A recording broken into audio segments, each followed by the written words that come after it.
দিলাম বড় বড় শাকগুলা তুলে নিচ্ছি। সর্ষে শাকগুলো ভিতরে ডাঁটা শাক আছে, এগুলা বড় হতে পারতেছে না, তা ভাবলাম যেগুলা বড় হয়েছে ওইগুলা তুলে নিচ্ছি, রান্না করব সর্ষে শাক। এতগুলা ছিঁড়েছি, এতগুলা তুলছি, আরও তুলবো।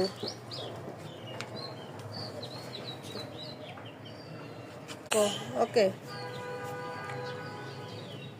আমি দেখো বাবা কতগুলা শাক হয়েছে না, অনেকগুলা বড় হয়ে গেছে।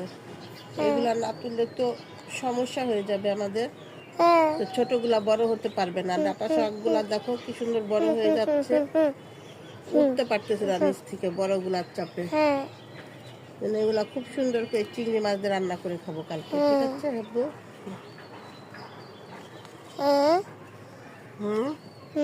দেখছো হালকা হয়ে গেছে, বড়গুলো তুলে ফেলতেছি।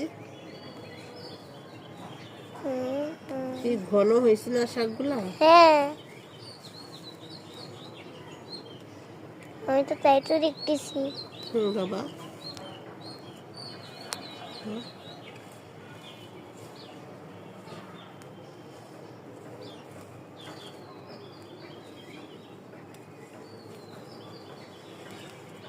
মাশাআল্লাহ অনেকগুলো শাক ছিঁড়ে ফেললাম তুলতে তুলতে।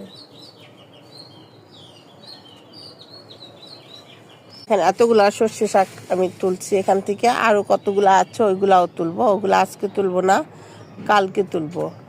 তাই একবারটা থেকে আমি এতগুলা শাক তুলছি, আরও শাক আছে, ওইগুলো আর একটু ছোট ছোট, তো এই জন্য তুলিনি। এগুলা বেশ কিছু কিছু অনেক বড় হয়ে গেছে, ভিতরে আরও শাক আছে, যার কারণে আমি এই শাকগুলো তুলে ফেললাম। অনেক ঘন হয়ে গেছে, ওর ভিতরে ডাঁটা শাক আছে আরও, আর এই সর্ষে শাকও আছে অনেক, যার কারণে আমি শাকগুলি ছিঁড়ে ফেললাম। অনেকগুলা শাক ছিঁড়ছি, অনেকগুলো শাক ছিঁড়ে ফেলছি, এই কারণে আর ছিঁড়বো না। এখন সন্ধ্যা হয়ে যাচ্ছে, বিকাল সময়, তাই।